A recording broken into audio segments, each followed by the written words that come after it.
Hello and welcome to Everyday Oral Surgery. This is your host, Dr. Grant Stucki. I am an oral and maxillofacial surgeon practicing in Denver, Colorado. The goal of this podcast is to connect, learn, and inspire. In this podcast, you'll be hearing from OMS surgeons all over the globe discussing ways to improve the practice of oral and maxillofacial surgery. Most information shared in this podcast will be based on personal experience and opinions, so please supplement what you learn here with approved research studies. Without further ado, please enjoy today's episode.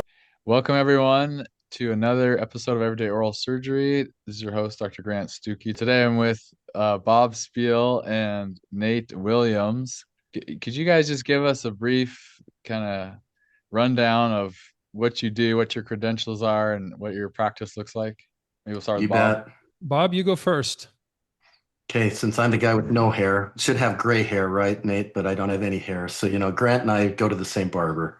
It's a real compliment to find a guy whose head looks is so good with no hair. So I'm Bob Spiel. I've been in dentistry now going on 18 years. Practice management consultant. I've worked in every specialty. Love oral surgery. Have had some great experiences with clients in this space, both bringing associates on as well as growing practices. And have an MBA, was a hospital and surgical center CEO before I got into this world of dentistry. And it's, I think, the greatest small business in America, if not the greatest intermediate-sized business in America. And happy to be here and be able to share our perspective as far as why we started a podcast called Just Say No to the DSO. Nice. And Bob is being modest. Those who know him best call him Bob Spiel Esquire. Oh, okay. Nice. And if he were British, he would be Sir Bob Spiel by this point in time. But, and no, we're having fun, of course, but Bob Spiel is one of the best, kindest, morally grounded people I know. And so this podcast that we've been doing, it's been a labor of love. It's been really fun. And I feel like we've been doing a lot of good for a lot of people. We've helped a lot of doctors retain ownership of the most important asset and most valuable, highest ROI delivering asset they will ever own, which is their own practice. And without Bob, and I don't think our project would have happened. So it's fun to be here with him. My name is Nate Williams, and I'm a CPA, a certified financial planner. I founded a firm called Practice Financial Group in 2010. And, for basically my entire career at this point, the lion's share of my career has been helping private practice dentists of all specialties run their business. Our Practice Financial Group, we do tax, accounting, financial planning, investment management. So we do the whole suite of financial services. And our goal is to help our clients keep more of their hard-earned money, grow that money, and simplify their lives. And I feel like we do a really good job at that. But we're not here today to talk about accounting and tax and financial planning, although those, the DSO conversation have very heavy underpinnings in that. And that background, I think, helps qualify me to speak on this topic. Grant, I don't know that there's another American who has reviewed more DSO deals from the side of the would-be selling doctor than me. Wow. And I mean, I don't even know how many deals. We're constantly getting contacted by doctors every week. Hey, I got this deal. Here's my LOI. Here's and so it's a lot by now. And every DSO you've ever heard of, all the big ones that you've heard of, I've reviewed plenty of offers by all of them by this point. And I've reviewed dozens of offers by DSOs you've never heard of and never will hear of. A lot of them don't even exist anymore because they're already bankrupt. And I've never once seen a deal where it was in the doctor's financial best interest to sell to the DSO. Never once have I seen it. Interesting. And so, that's looking from the details. I will tell you, Grant, that Nate's financial firm, his accounting firm, is, I think, one of the very best in dentistry. But Nate's probably one of the greatest analysts that I've ever come across. He can chew these things up, spit them out, come up with conclusions, and really help dentists understand very quickly why these aren't just bad deals, these are raw deals. Mhm. And what's fascinating is if you really unpack why these things are the way they are, it's not difficult to really look at the tea leaves and understand that the goal and purpose of private equity is not to walk into an industry with this intent to say, how can I make life better for oral surgeons? Right. That's not Yeah, why makes PE sense. and Wall Street gets inside an industry. They climb inside an industry. It's the oldest playbook in the world. They try to capture an industry, jack up the prices, strip out cost, harvest cash.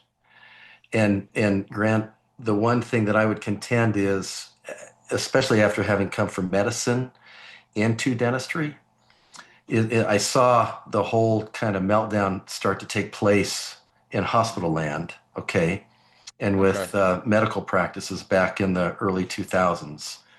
Um, there's no part of medicine that's gotten better because Mhm. of private equity. None. They've all gotten worse, and we're all recipients of this issue because now we take part within this medical delivery model that they've established. And our contention is that that's the pathway dentistry is going down. And in particular, that's the path that oral surgery is going down. And in the end, it doesn't serve the patient, really doesn't serve the doctors. It definitely doesn't serve the team. And it only serves one group.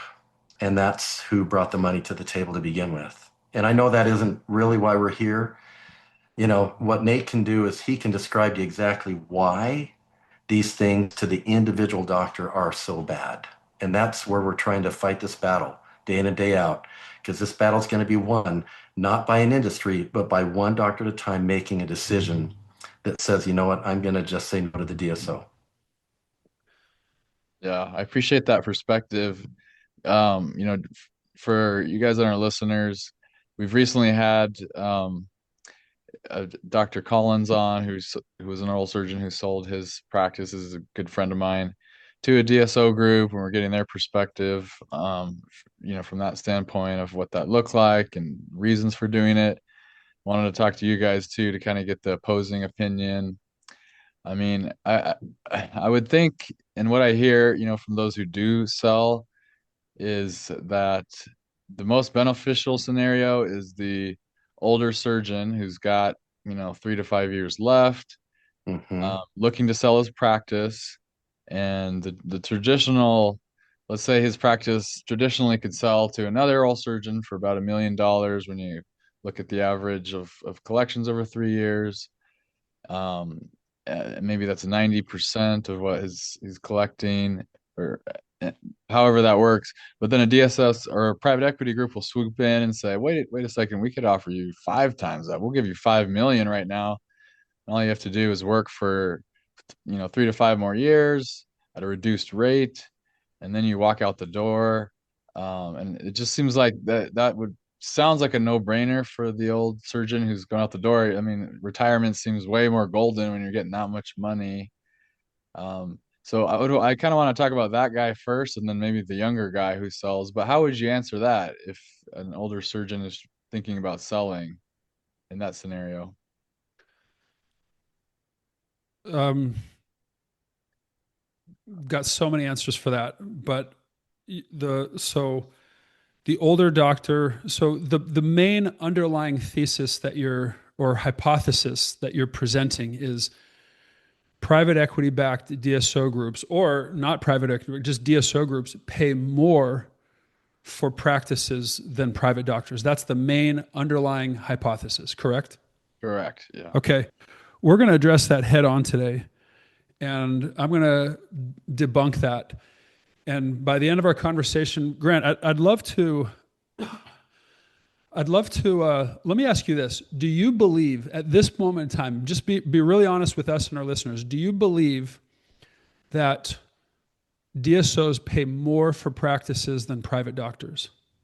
Um, I mean, I would think that's probably a two-part answer when you're looking at the variable of time, because when it's like right off the bat, who's paying more? Oh, this guy offering 1 million and they're offering 5 million. Yeah. it appears that they're paying way more. Okay. But I'm guessing if you extended out the time period and looked, let's say over 10 years, most of these private equity groups recapture the money in some one way or another. There's no way they're doing it without um, having good recapture, and probably in the end, they're making more money off the deal than the surgeon, I would think. But If you were going to sell your practice today, just say like for whatever reason, and you're like, I don't want to own my practice anymore. For whatever reason, you can think of 100 reasons you might come to that. You want to sell it. Are you selling to a private practice doctor or are you selling to a DSO? for the sake of this podcast, I'll say yes, I will sell to the DSO because I want to hear what you have to say to that. So the question, do DSOs pay more for practice? Let's create a hypothetical practice scenario, but this will just be a hypothetical practice scenario that you help us create, but it's going to represent the math. The math will hold true and the math will be transferable to any real life situation, okay? So in this hypothetical practice we're going to sell, are the collections and the expenses of our hypothetical practice that's for sale? You want me just to make up some? Make up Sure, a practice like just ballpark. this dream practice, and I like a big number. The reason we like big numbers because one of the biggest things that doctors say, or that one of the biggest myths, is that you're too big to sell. So let's think of like a really healthy oral surgery practice. Okay. Okay. Like a 3 or 4 doctor practice. Well, we can make it one doctor, but let's keep it one doctor just for simplicity. But 3 or 4 doctors, you just multiply the numbers by 3 or 4, and so Yeah. What are our collections, Grant? I would say for a really healthy one doctor who's working full time, I would think 3 million. Okay, we'll call it 3 million. Exactly. Yep. Yeah. I've got some oral surgeons who would say 3 million in my sleep. Got other oral surgeons who would be like, wow, that's a really good practice. So 3 million, that's great. What are the expenses on this practice? The overhead. Like a percent.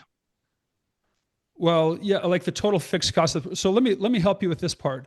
Let's say the total fixed costs of running this practice are going to be about $750,000 fixed cost plus about 15% variable cost. So lab supply, those types of things. So if we've got 3 million and we do 15%, that's 450,000 plus 750,000 of fixed cost. That's the rent, the employees, all of those things, plus 750. And that's going to give us 1.2 million of costs on a $3 million practice. And this is really important because the costs of a dental practice are not a percentage. It's not a fixed percentage. You've got fixed, like your rent, your salaries, your utilities, and then you've got variable costs. Like variable costs are the costs that if you do no production, the cost is zero. And if you do a bunch of production, like supplies, implant supplies. So we're going to have $1.2 million of overhead costs on this practice, okay? And so in our hypothetical now, so that's 1.8 million of operating income. Now we need to subtract out the salary for the producing doctor. So what percentage are we going to give this producing doctor for not being the owner, but just the producer in the practice? What percentage of collections? What would you pay an associate if they were in the practice doing this role without the owner even being there? Oh gosh, 35 to 40%. That's really generous. Let's say 35%. Your DSO will highly unlikely pay that much, but let's just say 35% because so the associate doctor is going to get paid $1,050,000 for the production in the practice. So you've got 1 million, and I'm just doing this by hand, 1,050,000 minus the 1.8 million. So we have a $750,000 EBITDA practice. Okay. Now let's really understand what that means. So let's just pretend the associates are not super important to this practice. What's important is the EBITDA, which is the 750,000. So you, Grant, have three roles that you play in your practice. One, you're the producing oral surgeon, Mm-hmm. and you're getting paid 35% of that. Now, in your practice, if you own the practice, you can pay yourself whatever you want, but the market value is 35% because you're the producing doctor. So that's $1,050,000 a year, or 35%. You're also the two other roles that you have. You're the owner of the practice. The owner of the practice means that the buck stops with you constantly, and it means that you bear all of the risk of the practice. The other role that you have in your practice is you're the CEO of the practice. That means you're the chief manager of the practice, managing the day-to-day and the strategic initiative of the practice. So those are the three roles. And the CEO owner role, we can kind of combine those into one, and you're in charge, and the buck stops with you, and you have all the risk. Okay? In exchange for those roles, you get the privilege of being compensated the EBITDA. So in this example of this $3 million practice that you just created, your compensation for being the CEO owner is $750,000 a year. Okay? Okay. In addition to that, you're compensated as the producer in the practice, and that's the 35%, or the $1,050,000. Your total compensation, if you're the owner doctor, is the sum of those two, and that's just the collections minus overhead, which is the operating income, or $1.8 million annually. But the $750,000, that's the EBITDA, that gets paid to the owners of the practice. Now, when you've got a DSO group coming along, what they want is the EBITDA. And what they're buying is the EBITDA. You're going to continue to be the boots on the ground, day-to-day manager of the stuff. You're going to be the leader in the practice. You're also going to continue as the producer in your practice. They are now going to be the owners, and they are going to be in charge, and therefore they are going to get the EBITDA. So that's what they want. Do you follow me so far? Yeah. Okay. So now, what do DSOs pay for practices? Give me a very lucrative, like, if you're getting the big money, what are DSOs paying as a multiple of EBITDA? Sounds like somewhere between, on the low end, a 4x to a high end 7x, usually 5 or 6x. Okay, so I'm gonna go even higher. Chip Fitchner from Large Practice Sales, in all of his marketing material, he boasts about 8.5 times EBITDA for the doctors who get in his exclusive club, right? So I'm gonna even do one up for the DSO guys, and we're gonna say that the multiple is 8.5, and therefore the value, or the purchase price, is $6.375 million, which is the $750,000 annual EBITDA multiplied by 8.5 times. Make sense? Yeah. So this practice is now 6.75. Remember, the collections were 3 million. How much can the doctor sell it to just a private buyer? I think oral surgery is 80 to 90% of that. Okay. Since we did, So that's 2.7. since we did one up on for the DSO, giving them 8.5 times, let's say 90%. This is a profitable practice. This is a premium practice here. So we're going to say times 0.9. So that number is $2.75 million. So private practice, the sticker price is 2.7. DSO, the sticker price is 6.375 million. Make sense? Yeah. So right there, if our analysis stopped right there, everybody in America would think that who pays more for practices? The DSO. DSOs. We're not stupid, Nate. 6.375 million is a bigger number than 2.7 million, right? Right. Even I know that. So, but that's not the terms of the deal. I want to break this deal down a little bit more. When you have young associate doctors who are fresh off the boat, fresh out of school, wet behind the ears, the green as green can be, they come and join a practice. What are so many of them thinking about? I'm going to tell you what they're thinking about. They're thinking of a lot of things, including, hey, when am I going to get paid? When can I go get a new car? That's one thing they're thinking about. The next thing they're thinking about is how much money am I making for the owner doctor? Mhm. They're all aware of it. Okay. You Yeah. can't hide from it. How much money am I making for the owner doctor? Now, when that associate starts to grow up a little bit and they want to now buy into this practice, guess what? Every associate who's ever bought into a practice is acutely aware of how much equity value have I created from my work, right? My sweat equity. Now I'm paying for my sweat equity, right? So there's this concept of I'm making money for you. Yeah. You follow me on that? Yeah. Now, Grant, how long have you been out of school? I've been out of school 15 years. Okay, great. That's it. 15 years. That's good enough for my purposes. But you're very seasoned, right? You're very skilled, very seasoned at what you do. Now, the associate doctor who's fresh off the boat, it's very debatable on how much that associate doctor is really creating value in the practice. Why? Because if you're the older established doctor, the associate doctor is just is trained to do some oral surgery. But the associate doctor doesn't own any equipment, doesn't own the building, hasn't taken on the risk, doesn't have the whole staff structure, doesn't have the patience, like the customers to come in, that kind of patience. Doesn't have the referral relationships, Doesn't have the etc. referral Yeah. relationships. Yep, very important point.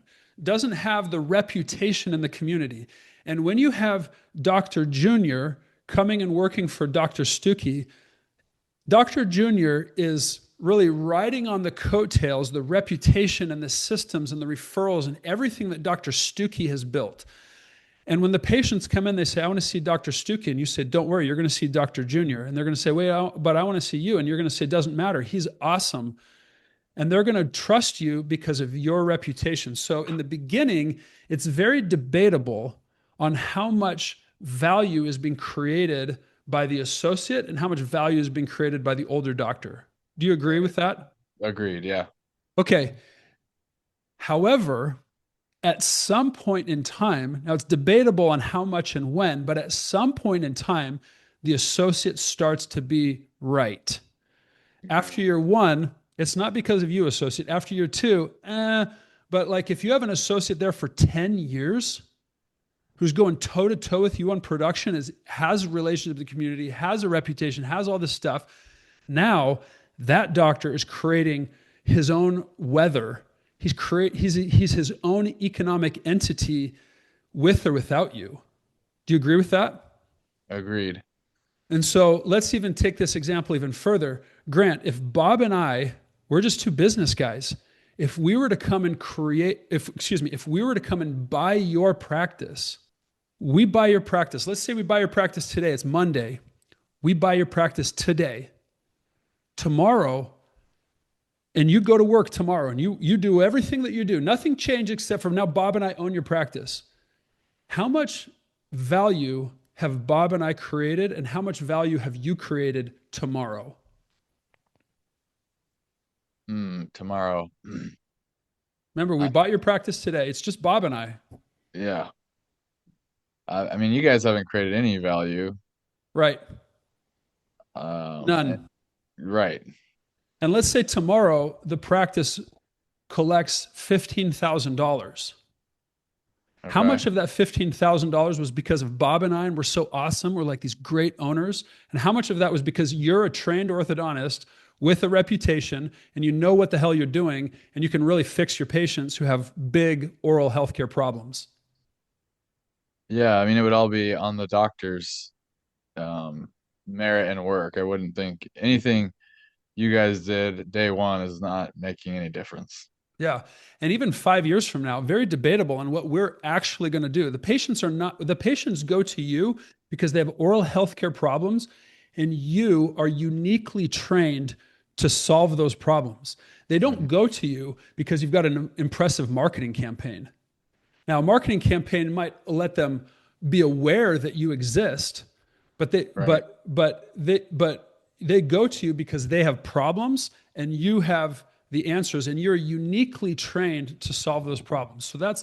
But the really important point here is if Bob and I buy your practice, we are creating, and then the practice has $3 million of revenue next year, the year after we buy it. We created none of that revenue. You created all of it. Why is this so important? If you, every DSO deal these days comes with a 5-year work back. If you work back for us for 5 years, you are the one who creates the EBITDA, not us. You created $750,000 of EBITDA annually. So in the next 5 years, you're going to create $3.75 million of EBITDA for us. Every year that you work back for us, you are giving us 1 times EBITDA. So the way that these deals work, the simplest breakdown of these deals is if the DSO comes to you and says, we're offering you 8.5 times EBITDA with a 5-year work back, right off the top, before doing any other math, you know it's 8.5 minus the 5 times EBITDA that I'm going to gift to them. So the true purchase price is 3.5 times EBITDA. Okay. Does that make sense? Yeah. So if the DSO comes and says, hey, we'll give you 6 times EBITDA, you immediately know 6 times EBITDA with a 5-year work back, you immediately know that the purchase price is 1 times EBITDA. If they come and say, hey, Grant, we're feeling really generous today, we're going to give you 7 times EBITDA with a 3-year work back, right off the bat, before we're out doing any other analysis, how much are they paying you for the purchase price? 4 times EBITDA. Yeah. It's the 7 times minus the 3 years you're going to have to work. Right. So, and Nate, that's before you even throw into the mix that we assumed that Grant was going to stay at 35%. That isn't always the case. They may take you down to 30. Mm-hmm. Okay, which makes the EBITDA even more favorable to them. And then Right. they've also got the management fee structures, which are attached to this, which could be up to 10% of cash flow. So you can see they start taking more and more bites of the apple.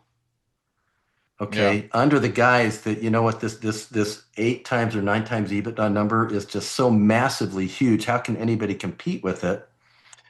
But if you just do the math, you realize, dang, they're really not giving me anything more than a private buyer would give me.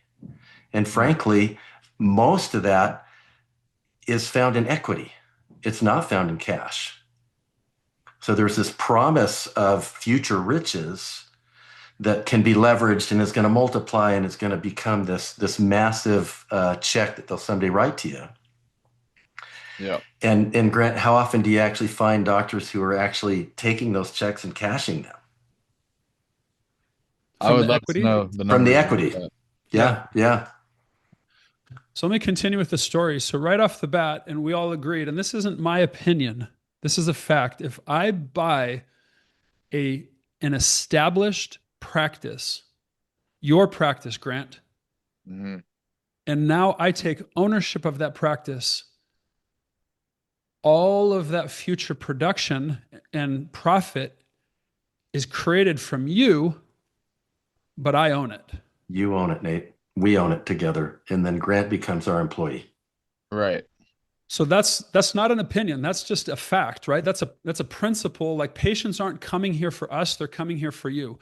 When a patient goes to a smile doctor, ortho, they don't even know that that's a private equity owned thing. All they know is that doctor, that orthodontist, is trained to straighten teeth, and I have crooked teeth.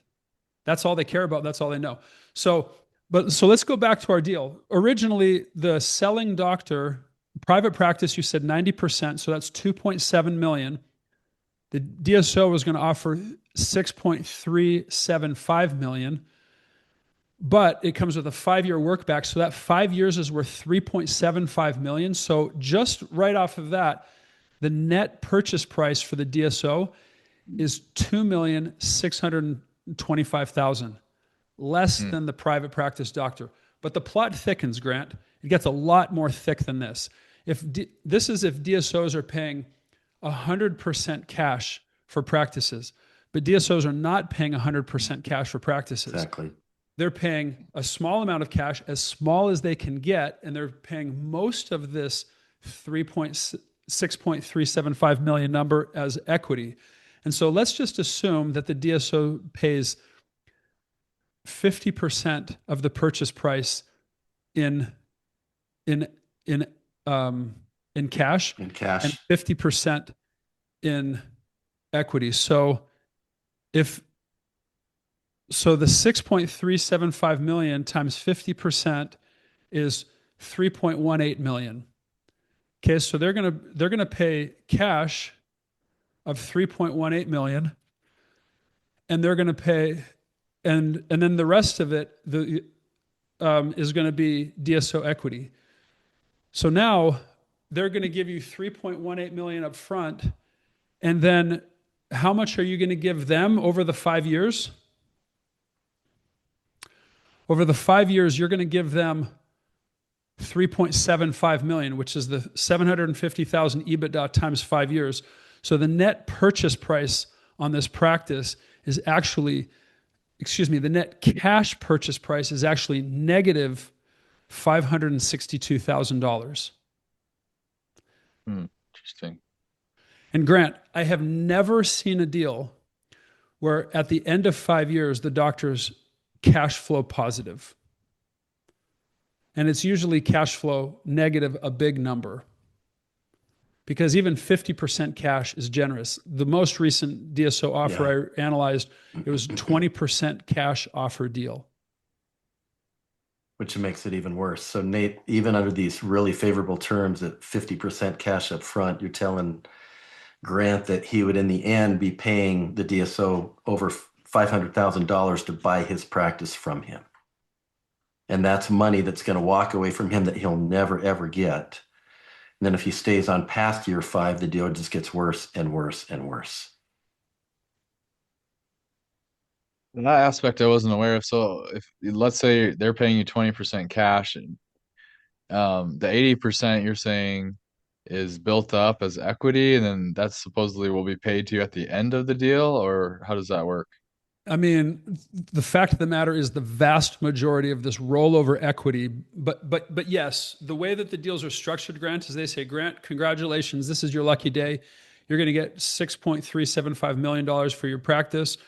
Go kiss your wife, take your kids, plan your Disneyland trip, figure out what car you're going to buy next, all the things, because you're going to be a gazillionaire thanks to us. Congratulations. But they don't give you 3.75 million. They give you a number much less than that in cash. Now the broker, if you had a broker involved, the broker will usually charge about 8% on the full purchase price. So a brokerage fee on this deal would be $510,000. Okay. And so and whose side does that come out of, Nate? the seller, Grant, pays the broker. Right. So that's even a bigger reduction.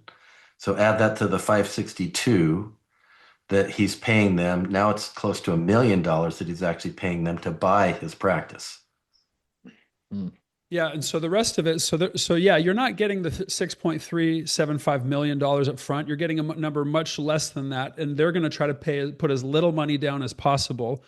And then the plug figure is this rollover equity. What they're giving you, calling it rollover equity, is a minority, non-marketable shares of this entity, and those shares are diluted and diluted and diluted further and further and further the more doctors they sign up.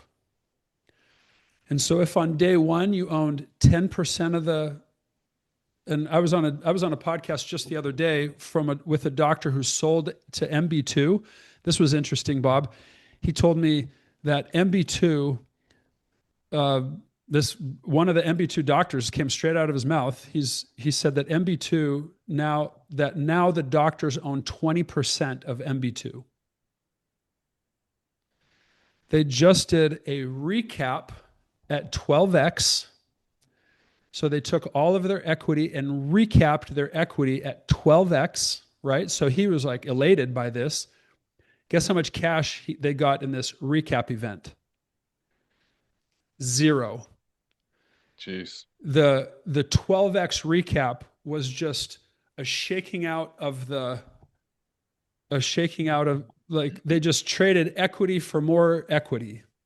And if you believe they got more equity in that deal, and if you believe that they own more of the business in that deal, you're crazy. So when you sell to a DSO, you lose all control, 100% of the control. Now, all of the doctors who have sold to DSOs understand this. And if they didn't understand it the day they signed their papers, they understand it now, because it doesn't take long to realize I'm not the boss anymore. Someone else is the boss.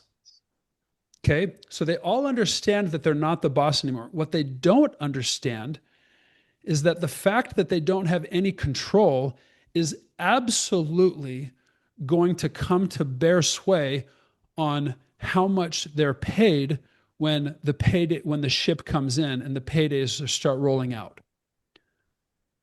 And when the ship comes in and the paydays start rolling out, if that day ever comes, they have no say, no control. And if they don't like it, there's nothing they can do about it, because the shares that they owned are not marketable, meaning they can't just go sell those shares to another investor. Nate, correct me if I'm wrong too. Excuse me for interrupting you, but correct me if I'm wrong. Let's say the ship doesn't come in. Let's say, kind of like specialty dental brands, the ship actually begins to sink. Are their shares protected? Yeah, I mean, that's the thing, being an equity owner, your shares are never protected. If you own the equity, you have all the risk. And those who are comfortable with uncertainty and understand the upside, they just get comfortable with that. But yeah, no, you're never protected if you're an equity owner. Mm-mm. And if something does go south, like with SDB, then suddenly you find that your shares can't even be lost, Yeah. because you got banks that have taken the position instead, and you're left holding the bag. Yeah. Now, a lot of doctors will say, and a lot of proponents of the DSO will say, well, Grant, you need to take some chips off the table. You should diversify. You should whatever. Now, I'm a big fan of diversification when you have no control.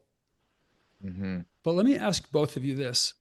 In this life, you have to take risks and you have to place bets, right? You can't just crawl under a rock and live your life as a worm, right? Unless you're a worm, you have to take some risks in life. Mm-hmm. If you can't bet on yourself, what the heck are you going to bet on? And if you're willing to bet on yourself enough to drag yourself through oral dental school, oral surgery residency, and all of the pain and suffering that you've gone through in order to become a superhuman producer, I mean, you're like Robotron, man, of production. Like, you have training and hands and skills that the rest of us don't have. You've bet on yourself this far. To get this far and to not continue to bet on yourself is just a tragedy, in my opinion. I do have some questions. Maybe Bob and I can go through some of my questions. Yeah, Grant, let me field these, and let's excuse Nate. Okay, Okay. Okay. Yeah. gentlemen, Yeah. pleasure to be Nate. with you. Yeah, All Grant, right. what questions do you have? Okay. So, I mean, and I'm not super familiar with this as I've not gone through the process myself, just Hmm. interviewed people and talked about this. But, I mean, I thought, that like whatever number that was, 8x. Um, Hmm. I thought that was all that money was paid for you. I'm kind of ignorant. I didn't realize that only, have 50% or some percent was paid to you, and then the rest was of equity. Promised. Because Yeah. I mean, let's just say it is 50%, or maybe some guys Hmm. get a better deal and it's 70 or whatever percent.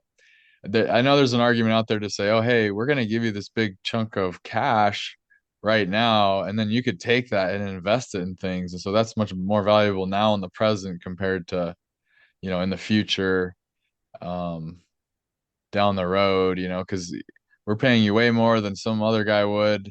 And so you're having more cash in your hands now to invest, and you could spin it and blah, blah, blah, blah. How do you answer those So, types of so, things? Yeah, Grant, let me try to dismantle that if I could. First, I think we've proven and the math has shown that actually a private buyer is going to actually pay more for your practice than a DSO would. Here's the other half of that argument though.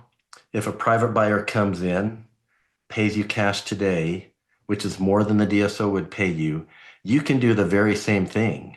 And Mr. Doctor, if you're at the end of your career, you can then take that, let's say it's $2.75 million dollars and go invest it. You can do it in either case. But Nate's point and our point is this, that actually, who do you want to bet on? Do you want to bet on the market or do you want to bet on yourself? Because as a practice owner for 15 years, your practice isn't static. It's grown and it grows every year. It can grow 5% alone just through price increases. But as you get more efficient, as you add new associates, as you add staff, as you get busier, it just keeps escalating. And so then the DSOs will present this hypothesis that you're too big to sell to somebody. Okay. Once you reach that Yeah. $4 million, $5 million level, well, nobody can afford to buy you. So we're the only guys that can. But I think we've proven they don't buy you. They actually loan you the money. You pay it back. In the end, you've paid them to buy your practice, which is almost like paying somebody $500,000 to buy your house. Does that make sense? That's making sense. Yeah. Makes no sense whatsoever. Um, so, there's this hypothesis, well, if you're too big, the only guys in town are the DSOs. Time Hmm. out. That's not true. You can create this pathway to partnership with associates that become junior partners, then senior partners, then eventually buy you out. And yeah, it may be too big for one person, but it's not too big for two or three. Right. Okay. You know, Okay. Mm. yeah. But the biggest bet that you can make on you is you. This whole idea, take the chips off the table, go invest in the market, go invest somewhere else. Our contention is, having seen dental practices and dental P&Ls for years, almost 2 decades, if you know how to run a practice well, if you're growing at a normal clip, and if you've got great referral relationships, your practice will beat the market every time. Well, it's good to get this perspective. I on the podcast, I'm really just trying to expose listeners to various And perspectives. and we respect that, Grant, and salute you for everything you're doing for oral surgery. You've been at this game a long time, and oral surgery deserves a voice like what you've been giving it, to provide different perspectives and to teach doctors different things and to just open up their minds in terms of what is possible. The Yeah. the thing that Nate and I have found is that doctors are great problem solvers when they have the right information. Yeah. Okay. You know, and we don't just believe. We've seen too much of misinformation floating within the industry. And candidly now, taking control of the dental schools, taking control of the trade shows, taking even control of the publications, because there's so much money available for them to do so, Yeah. trying to suck all the oxygen out of the room, trying to Hmm. give us air that this is an inevitability. So join now before it's too late, which is Chip Fitchner's famous line with these idea sources. You better get on the bandwagon now, or else you're going to be had down the road. Yeah. Okay. What we maintain is no. Don't take those hooks. Don't take the bait. Just because somebody else drank the Kool-Aid doesn't mean you have to. Because in the end, you're going to lose control of your practice. You're going to lose control of your future. You're going to lose control of your fortune. You're going to lose control of your industry. So Hmm. that's what we would want to encourage doctors to really think about. And if there's anything we can do to help your audience, I'd love to just give you our general inbox for our podcast, just say no to the DSO. And we answer every email that we get. Okay. And it's just real simple, questions at justsaynotothe.dso.com. And we'd Okay. love to hear from perspectives. If somebody wants to challenge us, or if they've got a LOI sitting on their desk today, and they're saying, man, this looks so good, but I'd really like another set of eyes to look at this, an experienced set of eyes, because I even know consultants and CPAs that look at that number and their eyes get glossy and tell the clients, yeah, take it. You'd be stupid not to. But they don't understand how to read the fine print and unpack what's really inside. So we'd love to hear from your listeners, because we truly believe in your mission as oral surgeons, and you're at the almost top of the food chain. You know, the only group higher than you are probably the prosthodontists, and it's just because they deal with all the train wrecks, But you as doctors have really proven your mettle, and we'd love to be able to help you keep your profession independent. Yeah, I appreciate that. All right. Well, thank you guys for your time and the information and that perspective. Really You're very appreciate you welcome. doing Yeah, that. thank you. I could put a link to your guys' show as well in our Yeah, show. that'd be great. That'd be great. We'd love it. And we'll do the same for you. Okay. Awesome. Thank you, Yeah. Bob. Okay. We salute you. Thank you, Grant. Talk to you later. All Thanks, right. Bye. Thank you so much for listening to this episode of Everyday Oral Surgery. For more information on these podcasts, please visit everydayOralSurgery.com. I love feedback and would be very grateful if you would reach out to me via my email, grantstucki@gmail.com, and let me know what you thought of this episode. Or you can text me at 720-441-6059. Additionally, if you have any topics you'd like to hear about, or if you would like to be a guest on the podcast, please email or text me. I found many of my interviewees through people who have been contacting me and have been listening, and I've gotten so many great ideas for more podcasts, and that's what helps keep the podcast rolling. So I really appreciate you making that extra effort and helping me out with feedback and knowing what to do next on the podcast. Thank you so much.